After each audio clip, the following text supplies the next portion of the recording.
Good morning.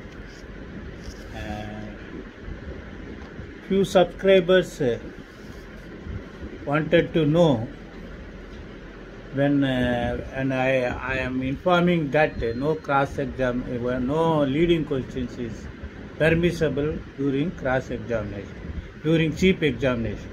So they want related provisions. Therefore, it is far better that I will take you all necessary provisions while examining the witnesses. Number one, you see, whenever you argue the court, you must argue when you cite some sections. It is better that you refer the chapter also. Just like after stitching shirt, used to have color buttons, some stripes to differentiate the design of the shirt. That is another aspect. To decorate your argument, you can say that under chapter so and so, which deals with this particular subject, under section this is command of the legislation. You can argue that way. So here, Indian Evidence Act, chapter 10 of the examination of the witnesses. They say, what will be the order of production and examination of witnesses? The order which witnesses are produced and examined shall be regulated by law and practice for the time being relating to civil and criminal procedure respectively, and in any absence of such law by the discretion of the court. Then judge to decide the admissibility of the evidence. When either party proposes to give evidence of any fact, the judge may ask the party postponing to give evidence in what manner the alleged fact, if proved, would be relevant, and the judge shall admit the evidence if he thinks that the fact, if proved, would be relevant and not otherwise. In fact, proposed to be proved is one of which evidence is admissible only upon proof of some other fact. Such last mentioned fact must be proved before evidence is given of the fact first mentioned. Unless the party undertakes to give proof of such fact, the court is satisfied with such undertaking. If the relevancy of one alleged fact depends upon another alleged fact being first proved, the judge may in his decision either permit evidence of the first fact to be given before the second fact is proved, or require evidence to be given of the second fact before evidence is given of first fact. Don't get confused about this section. Sometimes what happens, the list of witnesses may contain the name of the complainant who lodges the complaint, who initiates the prosecution.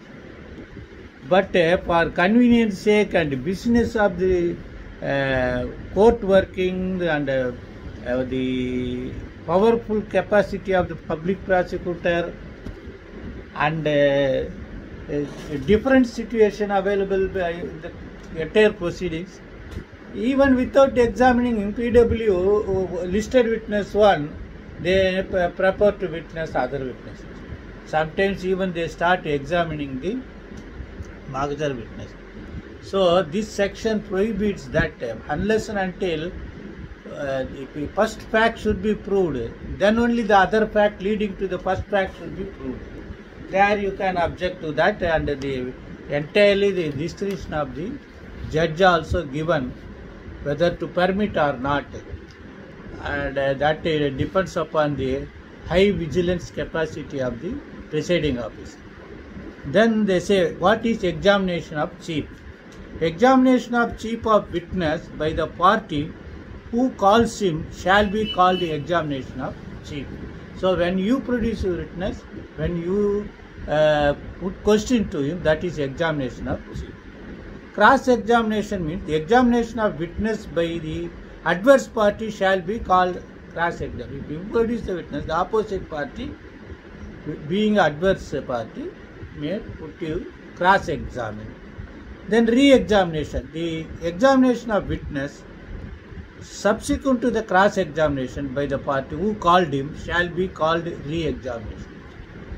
If party produce his witness, examine him, and after cross-examination certain facts may not be clear, then he can re-examine. Suppose the party, the witness would have stated that occurrence occurred in the daytime, but sometimes during cross-examination the counsel would have elicited that daytime was about 6 a.m.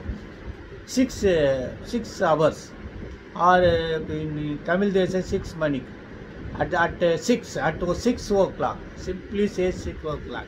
So it needs clarification. 6 o'clock, either morning or evening. Then the public prosecutor may re-examine the witness to elicit that it is 6 o'clock means AM or PM. That is called re-examination. And if the court, if you want to cross-examine re-examination, you have to seek the permission of the court to state that I want to elicit those certain facts in respect of these facts elicited through re-examination. That is most important. Then order of examination: witness shall be first examined in chief, then cross-examined. If the adverse party so decides, then if the party calling him so decides, re-examine. The examination and cross-examination, this is section 138, must relate to relevant facts, but the cross-examination need not be confined to facts to which witness testified on his examination in chief. If chief examination, he must put questions as he focused his case. But for cross-examination, he may put any questions. That privilege is given under 138. Then you see, you can put question and re-examine to his character. That I have already said. Then 141 Evidence Act. Then say when what is leading question? 141 Indian Evidence Act says, any question suggesting the answer which is person putting it wishes or expect to receive is and called leading question. If I say, did you went to the job at on 21/12/2021 at 9 a.m. by leaving your house? So this is not a chief exam. This answer itself is there. He has to simply say yes. I am just leading him to answer my question. That is called leading question. They say under 142 Indian Evidence Act, leading question must not, if objected to by the party, be asked in examination in chief or in re-exam, except with the permission of the court. Except with the permission of the court, the leading question should not be asked. Leading question may be asked during cross-exam 143. Then question of 145 Evidence Act, most important provisions for criminal lawyer. You must go through this 145 Indian Evidence Act. A witness may be cross-examined, only cross-examined, as to previous statement made by him in writing or in reduced in writing and relevant to matter in question, without such writing being shown to him or being proved. But if it is intent to contract him by the writing, his intention must, before writing can be proved, be called those parts of it which are be used for the purpose of contradicting him. They say you can cross-examine the witness by referring some statements said to have been given to him, whether reduced in writing or not in writing. Just by referring, you need not prove whether he has. That is why 161 statement CRPC recorded by the investigating officer is not admissible before the court. Therefore, you have a copy of the 161 statement, but witness not speaking or speaking contrary, say in the 161 statement, in the morning 7 a.m. but in the box he says 8 p.m. then you can say, did you say that the occurrence was 8 a.m.? Referring that statement, did you say to police officer? You need not say 161 statement to the witness. That is why then you have to put this question to investigating officer, whether he has stated so or not. Then the question arises, if it is in writing. Suppose witness would have given writing statement before civil proceedings and other proceedings before the authorities, statement signed, those affidavit filed, those statement may be referred to him. That is 145 Evidence Act. So I think you are clear. Then question arises, when the witness is cross-examined, he may, in addition to question herein refer to the asked question to tend to his veracity, that is telling truth, to discover who he is and what is his position in life, what is our case, to shake his credit by injuring his character, although the answer to such question might tend directly or indirectly to criminate him, or might expose or tend directly or indirectly to expose him to a penalty or forfeiture. You may ask that whether you have charged for murder, whether you have involved in a hit and run case, all these things are there. That is, there are certain amendment, so far 376 are concerned, that we will look into separately. 147 Evidence Act says, if any such person relates to matter relevant to the suit or proceeding, the provision of section 132 shall apply thereto. Then you can compel the witness to answer.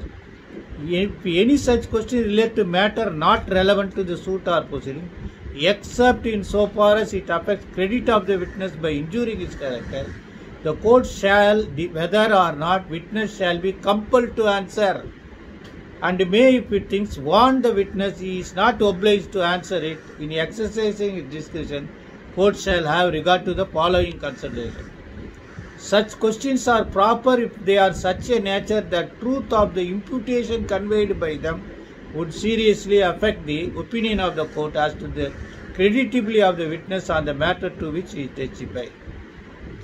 These all are question of answer. If I read, there will be no use unless and until you read and refer the explanation and understand it. Then say questions not to be asked without reasonable ground. 149.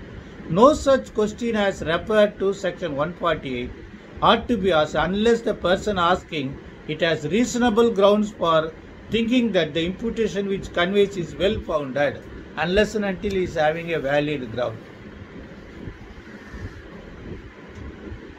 Court, if the 150 Evidence Act, if the court is of the opinion that any such question was asked without reasonable ground, it may, if it was asked by the barrister, pleader, vakil, attorney, report the circumstances of the case to the High Court or the other authority.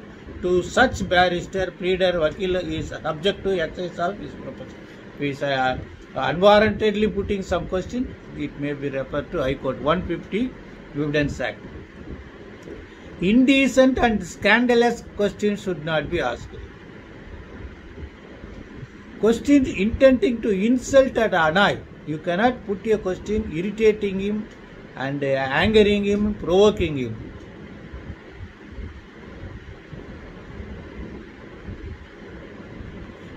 (153) Evidence Act says, when the witness has been asked, has answered any question which is relevant to the inquiry only in so far it tends to shake his credit by injuring his character, no evidence shall be given to contradict him. But if he answers falsely, he may afterwards charged with giving false evidence. If we suppose, if he deliberately, if we are putting question, have you given evidence in so many other cases in similar nature, being a stock witness, he says no. Thereafter you can file those documents to the court and he may be charged. That is what it says. Then 154. The court may in its discretion permit the person who calls a witness to put any question to him which might be put in cross-examination adverse party. That after treating him hostile, the court may permit him to cross-examine. That is what the section says. Then 155, impeaching credit of witness. That all those things you must read it. Then section former statement of witness. That what I said, that is for 145. That is recorded or written, but this is statement, testimony of witness before any other court, any other authority. Then that may be referred. That I have already said. Then 159. This is also most important. A witness may, while under examination, I.O. doctors and official witnesses, refresh his memory by referring to any writing made by himself at the time of transaction concerning which he is questioned, or so soon afterwards that the court considers it is likely that the transaction was at the time fresh in his memory. The witness may also refer to such writing made by any other person, read by the witness within the time of person. When he read it, he knows it to be correct. So suppose he is asking when he is conducting postmortem, suppose he is asking his subordinate to take down notes, that may be. Again, the witness may use copy of document to represent his memory. These things are most important. Then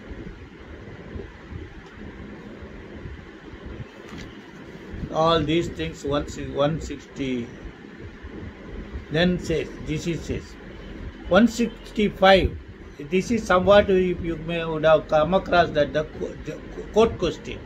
The judge may, in order to discover or to obtain proper proof of relevant fact, ask any question he pleads in any form at any time of any witness or of the parties about any fact relevant or irrelevant, and may order the production of any document or thing, and neither the parties nor their agents shall be entitled to make any objection to such question or order, or without the leave of the court to cross-examine any witness upon any answer given by reply to such question,